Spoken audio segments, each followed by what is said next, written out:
હું તુષારભાઈ રોકીને વિનંતી કરું, ક્યાં ગયા? એકવાર જોરદાર તાળીના ગગડાટ સાથે જીવનભાઈ રામાણીને વધાવો.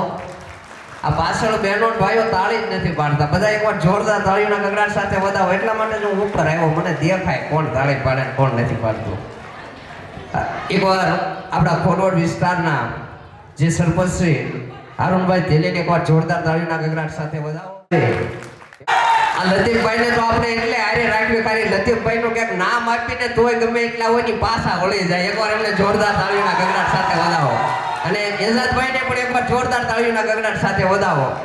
અને હવે આ સમયની માઇલમાં હું બહુ બોલું ઓછું, પણ જે બોલું ને એ લગભગ ગમે એને જે તેલ રેડાતું હોય ને એને ઝાટક થઈ જાય, મૂળિયા ઝાટક થઈ જાય એવું. હમણાં થોડાક સમય પહેલા વિનોદ હાલતો હતો, મેં તો જીવનભાઈ જોયું હતું, સાંભળ્યું હતું.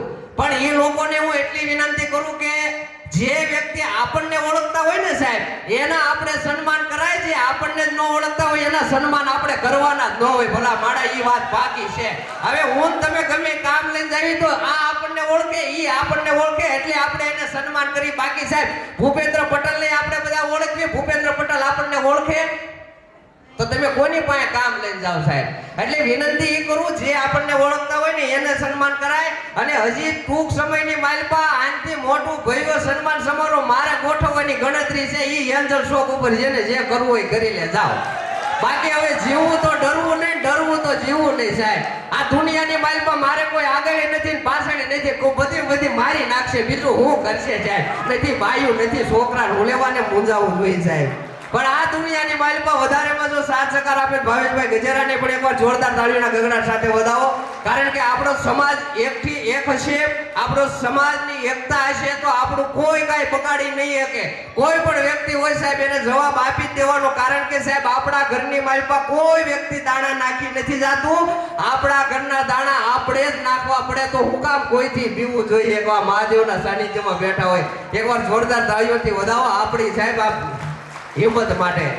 અને હમણાં અત્યારે જો લગ્નગાળો બહુ હાલે, અત્યારે લગ્નગાળો બહુ હાલે. હમણાં લગભગ ડીજે માં જ્યાં અમે લગ્નમાં જાવીને એક ગીત જ હાલે, વીરને જરી ભરેલા, વીરને જરી ભરેલા, વીરને જરી ભરેલા સાફારે, વીરને જોટાળી બંધો. ઈ તો વીરના બાપાને પૂછો આ સાફો કેટલાનો થાય, આ જોટાળી બંદૂક કેટલાની થાય. જેટલા લગ્ન કરવામાં પૈસા લાવ્યા હોય બાપા બધા વ્યાજે લાવ્યા હોય. પાછા ઈ વ્યાજે લાવ્યા હોય એનોય વાંધો નહીં, ટકે તો વાંધો નહીં, પણ 3 મહિનામાં છૂટું થાય ઈ મોટો પ્રોબ્લેમ છે. હા, પણ કહેવાનું આમાં જો મોટી ઉંમરના દામજીભાઈ ગામડામાં નાના મોટા થયા છે એને ખબર હશે. પેલા મોટી ઉંમરમાં એક પ્રથા હતી કે મોટી ઉંમરના જે વડીલો ગામડાની માલિપા આપણે જે પોદળો આવે ને, પોદળો કેટલા લોકો જોઈએ લો? અરુણભાઈ પોદળા ખબર પડે ને? હા નહીં, ગામડાની અમારી એક આ રોટી છે, ભેંસ પોદળો કરે ને લગભગ બધા જોયો હોય. તો એ પોદળાની એક સિસ્ટમ હતી કે પોદળાને હાથીકડું કૂતાની ફરતું ગોળ કુંડાળું કરી નાખો એટલે એડવાન્સ બુકિંગ થઈ જાય. એ પોદળો બીજો કોઈ નો લઈ શકે. અત્યારે આપણે કોઈ પણ જગ્યાએ એપાર્ટમેન્ટમાં ઓપનિંગ હોય ને એમાં લાલ સાંડલો છોડી દીધો હોય ને ઓપનિંગ થઈ ગયો હોય, બુક થઈ ગયો હોય, એ પછી ફ્લેટ બીજાને વેચી નો શકાય. એમ આપણે ગામડાની માલપા પોદળો હોય, પોદળામાં હાથીકડું કૂતાડી ગોળ કુંડાળું કરી નાખો એટલે એડવાન્સ બુકિંગ. પછી કોઈ બેની પોદળાને અડી નો શકે. હવે એક બેન બિચારા સાઈઝ લેવા માટે ગયા, સરસ મજાનો મોટો પોદળો હાથીકડું કૂતાડ્યું, ફરતું ગોળ કુંડાળું કર્યું. એટલે એને એમ થયું કે આ પોદળો હમણાં ઘરે જાવ, પછી આ પોદળો ઘરે જઈ આ સાસની બહુની ઘરે મેકી તગારું લઈ અને આ પોદળો ઘરેથી લઈ આવું, પછી આના થાણા થાપી દે. એટલે કાંઈ વાંધો નહીં, બેન ઘરે ગયા, સાસની બહુની ઘરે નીચે મેકી, હાથીકડું વાળો જે પોદળો હતો એના માટે તગારું લીધું. અને તગારું લઈને બેન પોદળો લેવા જતા હતા અને ન્યા પહોંચ્યા હતા એ પોદળો બીજા બેન લેતા હતા. એટલે ઓલા બેને કીધું કે બેન આ પોદળો મારો છે. તો ઓલા બેન જે પોદળો લેતા હતા ને એને કીધું, ઈ કે હું કીધું, ઈ કે આ પોદળો મારો છે. તો ઓલા બેને કીધું હાસુ બોલ, હાસુ આ પોદળો ભેંનો છે. એટલે ઘણા સમજાય પણ મોડું સમજાય. હા, પણ કહેવાનો મારો ભાવાર્થી છે આવું સરસ મજાનું મહાદેવનું સાનિધ્ય છે. અને આ મહાદેવના સાનિધ્યની માલિકા આપણે બધા મહાદેવના દર્શન કરી આ બધા જાણો છો કારણ કે આ મહાદેવની તાકાત કોઈ મોળી નથી. કારણ કે દેવોનો દેવ મહાદેવ ઈ ભોળોનાથ. આ તો જે ભોળાનાથ આપણે તમારા આંગણાની માલપા મંદિર છે, પણ આમાંથી ભોળાનાથના દર્શન કરીને સવારે કેટલા કામે જાય? ઉછી આંગળે કરો તો કોઈ વ્યક્તિ નહીં જાતો હોય. પણ એટલું યાદ રાખજો, આ દેવોનો દેવ મહાદેવ ભોળોનાથ એક એવો છે, શિવમાંથી અલગ પડેલો મારો ને તમારો ટુકડો, ઈ મારો ને તમારો જીવ છે. આપણે કોઈ પણ ધર્મની માલપા હોઈએ, આપણે સનાતન કોઈ પણ ધર્મની માલપા હોઈએ, તો આ શિવમાંથી અલગ પડેલો ટુકડો મારો ને તમારો જીવ છે. જ્યારે આ જીવના, જ્યારે આ દુનિયાની માલપા અંધારા પૂરા થાય ને, ત્યારે શિવની પાસે આપણે જવાનું હોય. તો આ શિવને આપણે એવી પ્રાર્થના કરવાની કે હે દેવોના દેવ મહાદેવ, તું તો ભોળિયો નાથ છો, અમે તારા છોકરા છીએ, અમે તારા સંતાનો છીએ, અમે તારા બાલુડા છીએ. અને જે સવારની માલપા જો ભોળાનાથના દર્શન કરીને કામ ધંધે જતો હોય સાહેબ, એને કોઈ દિવસ આ દુનિયાની માલપા કોઈ દિવસ બીજે હાથ લાંબો ન કરવો પડે. એનું ધ્યાન આપણો આ સિદ્ધેશ્વર મહાદેવ રાખે સાહેબ. આ તાકાત ત્યાં મહાદેવમાં છે.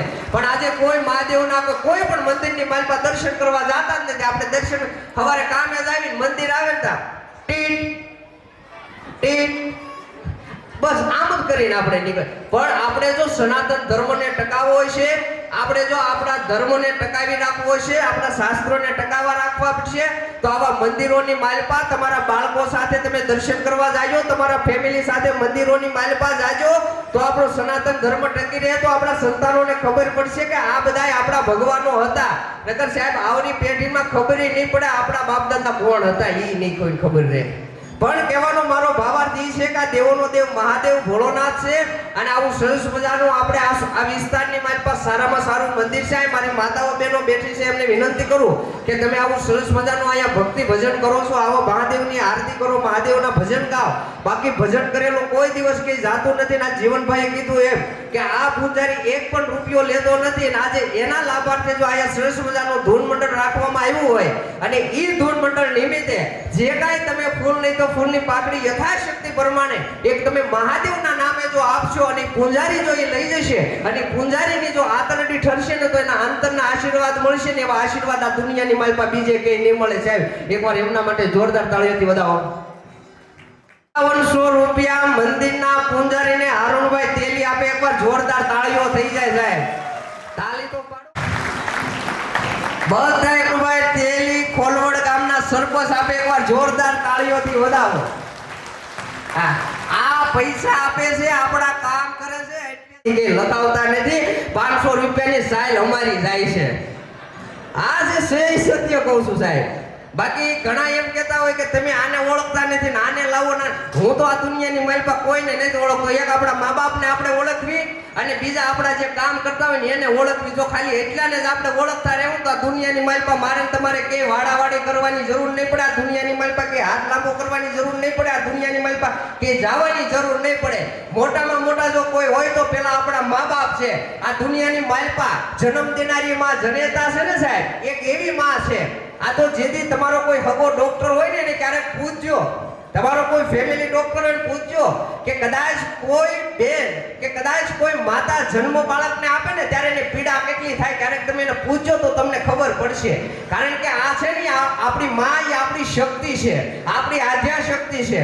કારણ કે ઈ શક્તિ છે ત્યારે જ હું તમે સાહેબ આ દુનિયાના દર્શન કરી શક્યા છે. બાકી જો આ શક્તિ ન હોત તો આ દુનિયાના દર્શન મેં તમે ન કર્યા હોત. જેથી તમારો ફેમિલી ડોક્ટર એને પૂછજો કે આ પીડા કેટલી થતી હોય. આપણને કદાચ ખેડૂતના દીકરા છે એને ખબર હશે, એક વિષય કવડે ને સાહેબ તો એની વેદના હું તમે સહન ન કરી શકીએ. પણ જેથી માં જેથી બાળકનો સંતાન આપે ને, જેથી જન્મ આપતી હોય તેથી માને હો વિષય કવડે ને એટલી વેદના થતી હોય તોથી માં કોઈથી હુકારો ન કરે. હું કામ કે પોતાના બાળક માટે સાહેબ પોતાની પીડા સહન કરી લેતી હોય. આ ઈ શક્તિ છે, આ માં ઈ જગદંબાઓ છે. અને આજ મારી આ માં જગદંબાઓને એટલી જ વિનંતી કરું છું, આપણો પતિ છે એ આપણો પરમેશ્વર છે, આપણો પતિ છે એ આપણો ઈશ્વર છે.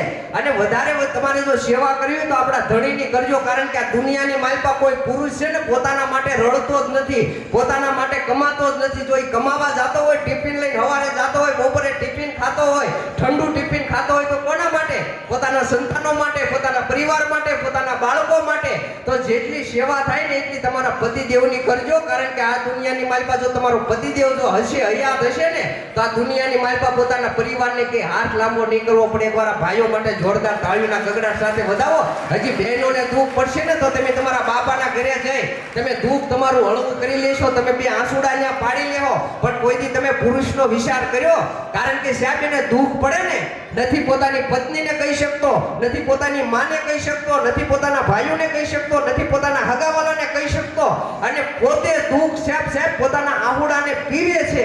અને આ દુનિયાની માલપા વધારેમાં વધારે એટક આવવાનું કારણ પુરુષોને ઈ છે કે સાહેબ એનું દુઃખ કોઈને રજૂ નથી કરી શકતો. ને એટલા માટે હું વિનંતી કરું છું કે જેટલી સેવા થાય ને એટલી પુરુષોની કરજો.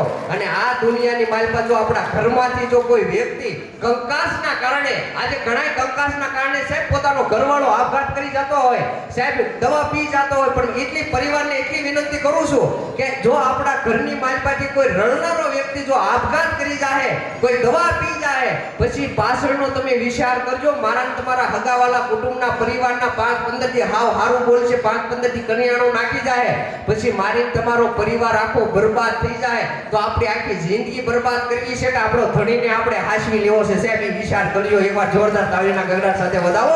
વિશેષ વાત ન કરતા હું જીવનભાઈ રામાણી કે દામજીભાઈને વિનંતી કરું કે અહીંયાથી બે શબ્દ કહી.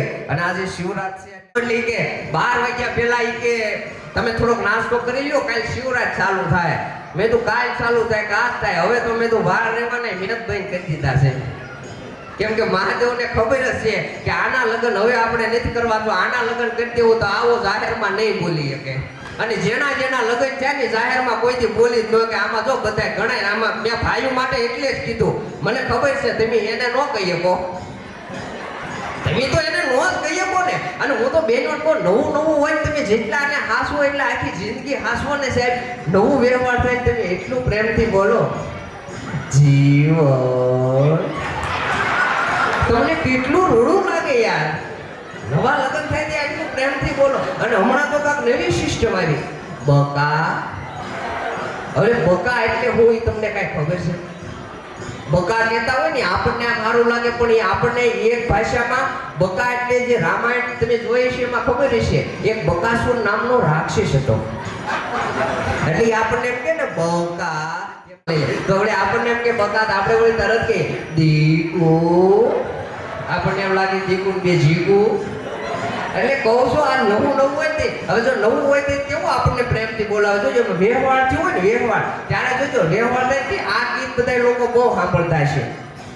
પાન લીલું જોયું ને તમે યાદ આવ્યા, આજ પેલો મોસમનો વરસાદ આવ્યો રાત, આજ તરણું ફૂટ્યું ને તમે યાદ આવ્યા, તમે યાદ આવ્યા. લગ્નને 5 વર્ષ જવા દો, આ ગીતમાં અપડેટ થઈ જાય. આજ ઠૂઠું જોયું ને તમે યાદ આવ્યા, આજ વાસણ ઉટકવાનો વારો આવ્યો રાત, આજ ઠૂઠું જોયું ને તમે યાદ આવ્યા. જો નવું વ્યવહાર થાય તે ફોનમાં જોજો નામ એ રીતનું સેવ કરશે. જ્યારે નવું વ્યવહાર થાય ત્યારે નામ શું સેવ કરે ખબર? પોતાનો ઘરવાળો માય લવ. આ 6 મહિના આ નામ રાખે, માય લવ. લગ્ન થઈ જાય એટલે માય લવ કાઢીને એમ લખે માય વાઈફ. 2 વર્ષ જાય ને એટલે ઈ નામ કાઢી નાખે, પછી એમ લખે માય હોમ. પછી 5 વર્ષ જાય પછી 10 વર્ષ થાય ને એટલે એમ લખે હિટલર. પછી 10 ને 12 13 વર્ષ થાય ને એટલે એમાં લખી નાખે રોંગ નંબર. એટલે આજે જો ઓલા ભાઈ તો નામ ફેરવવા માંડ્યા. તમારું નામ હું આમાં લખેલું છે. પણ વિશેષ વાત ન કરતા આજ આનંદ, આજ ઉત્સંગ, આજ સખી નેનોમાં ને આજે સાહેબ આમંત્રણને માન આપી અહીંયા પધાર્યા. અમને ખૂબ આનંદ થયો. અને આવી એકતા તમે રાખજો, થોડાક વહેલા આવજો સમયસર, એટલે બધું સમયસર કામ પૂર્ણ થાય. દામભાઈને અને ભાણિયાભાઈને ગમે ત્યારે સપોર્ટ આપજો, ક્યારેક બોલાવે ત્યારે અડધી રાતે આવજો. આજ આપણા કાયમ આવશે ને આપણા જ કાયમ આવશે એ વાત પાકી છે. એટલે આવી એકતા રાખજો. અને ગમે ત્યારે તમે ગમે કામ લઈ જાઓ. અરુણભાઈ કોઈ દિવસ કોઈને ના નથી પાડી. આમાંથી એક વ્યક્તિ બોલો અરુણભાઈ ને તમને કોઈ ના પાડી કામ કરવાની ના પાડી હોય તો એક આંગળી ઊંચી કરો.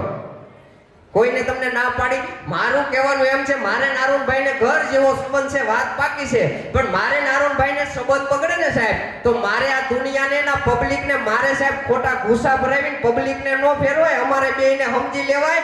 ઈ તમારે સમજવાની જરૂર છે સાહેબ. અમારે બેયને જે હોય ઈ તમારે કોઈ તમારા કાન ભંભેરે ને એને સોપું કહી દેવાય. હારુનભાઈ મને કોઈ દી નડ્યા નથી, હું ગમે ઈ કામ લઈ ગયો હોય, મારું કામ અડધી રાતે એને કર્યું છે. તમારી જે મેટર હોય તમારી પાસે રાખો. હું ને હારુનભાઈનો જે સંબંધ છે કાયમ માટે રહેવાનો છે સાહેબ. બીજી વાર તમારી પાસે કોઈથી કાન ભંભેરો આવશે જ નહીં. આ એક મગજમાં રાખજો. એકવાર જોરદાર તાળીઓના ગગડા સાથે આપણી ખોલવટ ટીમને વધાવો અને અમારા ભાઈ શ્રી જીગાભાઈને એકવાર જોરદાર તાળીઓથી વધાવો. કારણ કે ગમે ને ક્યાં હોય તો જીગાભાઈને અમારે કેમેરાની જરૂર ન પડે, એને ખબર હોય કયો વ્યક્તિ ક્યાં કેવો બેઠો છે. એકવાર જીગાભાઈને જોરદાર તાળીઓથી વધાવો. વિશેષ વાત ન કરતા ધામભાઈને કદાચ મારાથી કાંઈ બોલાઈ ગયો હોય ભૂલ ચૂક માફ કરજો નાના ભાઈ તરીકે. તમામ આમંત્રિત મહેમાનો અને આપણા સરપંચ શ્રી હારુનભાઈ તેમજ એજાજભાઈ તેલી માટે એકવાર જોરદાર તાળીઓ. એક પણ હાથ બાકી ન પાછળવાળા. હવે